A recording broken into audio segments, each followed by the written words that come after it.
Здравейте! В това видео ще ви обясня как работи и как да си сглобите този аудио усилвател с TDA 1554Q. Започваме с интегралната схема. Тя има вътре два усилвателя, ляв и десен канал. Има захранване, защити, откъсло съединение и прегряване. Има и входна част. TDA 1554Q е усилвател от клас AB. Добре, това е за нея. Сега преминаваме към кондензатор 1000 микрофарада на 25 волта. Той филтрира захранването. Без него усилвателят ще бръмчи и ще има шумове. Преминаваме към по-малкия, който е 100 микрофарада на 25 волта. Той стабилизира вътрешното напрежение за предусилвателната част, за да няма изкривявания. Така, двата кондензатора по 220 нанофарада. Това са входните за левия и десния канал. Те пропускат само звуковия сигнал, променлив ток, но блокират постоянното напрежение. Така, преминаваме към двата резистора по 10 кОм. Ето ги. Те задават входния импеданс, т.е. съпротивлението, което вижда източникът на звук. И 100 нанофарадовия кондензатор. Той филтрира високочестотните шумове от захранването. И два кондензатора по 330 пикофарада. Те служат за предотвратяване на самовъзбуждане на усилвателя при мощни и високи честоти. Също така филтрират радиочестотните смущения. И сега да се върнем на интегралната схема. Тя има специално краче Mute Standby. Когато това краче е свързано към маса, усилвателят е в Standby режим, т.е. е изключен, но готов за работа.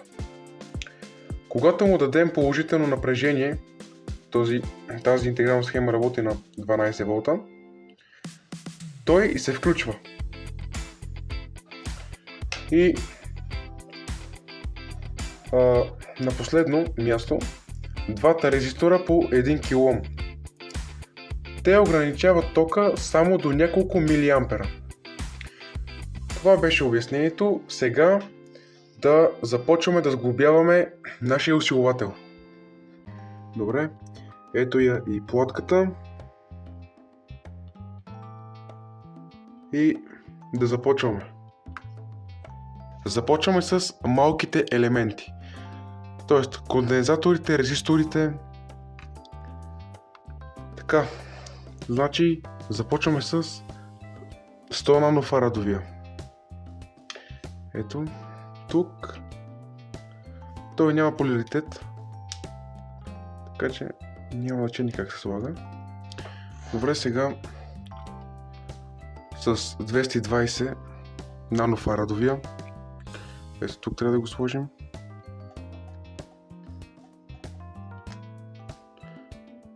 Ето така.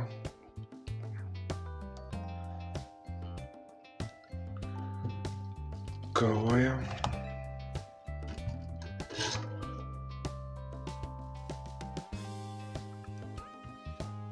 Подрязваме.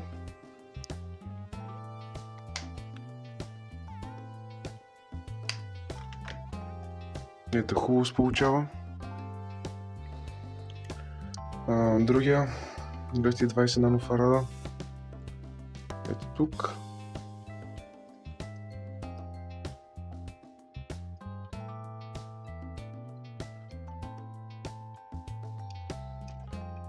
Така.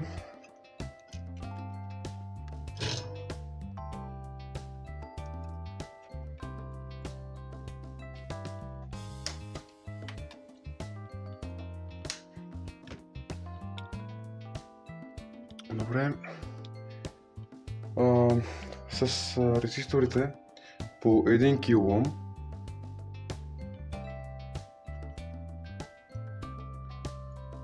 така, тук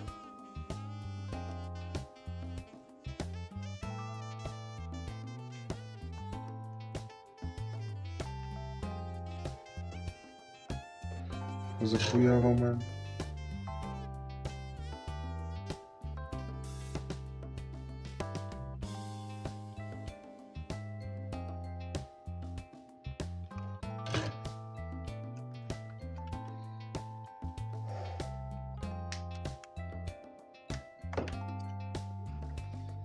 Другия 1 кОм. Ето го. За сега добре се получава. Преминаваме към резисторите 10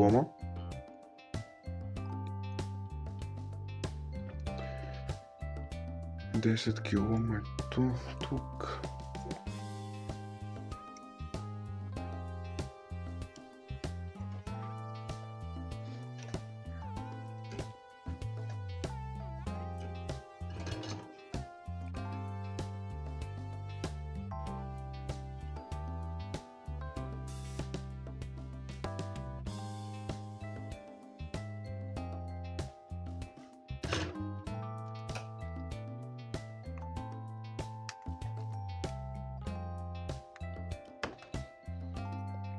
Така, следващия 10 кОмов, т.е. последния, преминаваме към кондензаторите 330 пикофарада.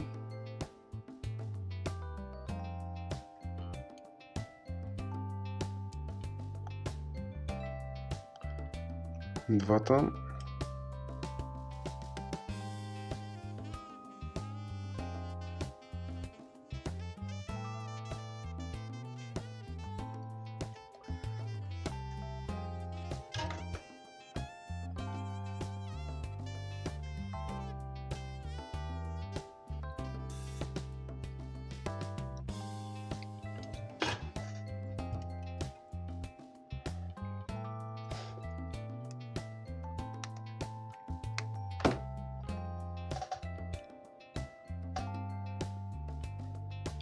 Преминаваме към кондензаторите. 1000 микрофарадовия на 25 волта. Ето. По-дългото кръче е плюс, по-късото е минус. Ето и тук си обозначено на подката плюса.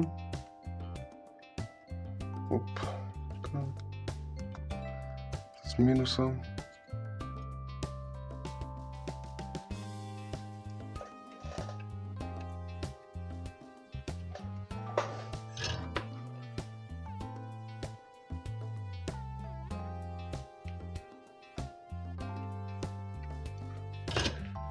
Така.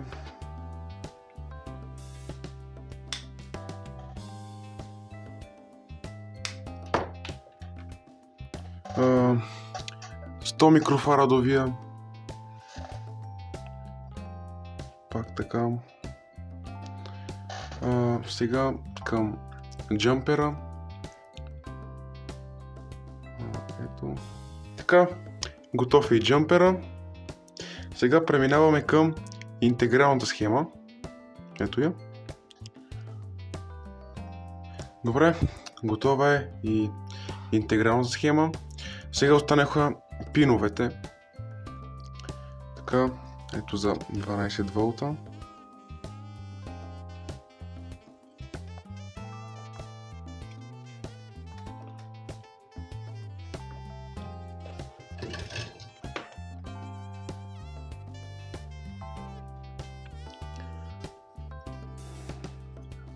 Следващия слагаме.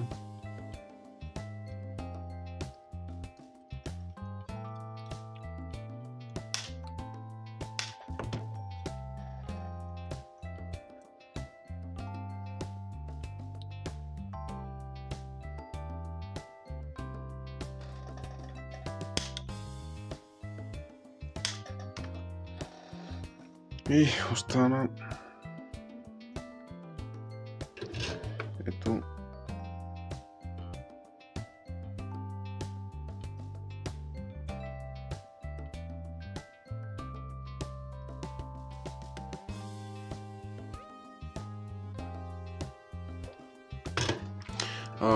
забравих да ви кажа, тук за on-off ето има една предпаска и като я сложим,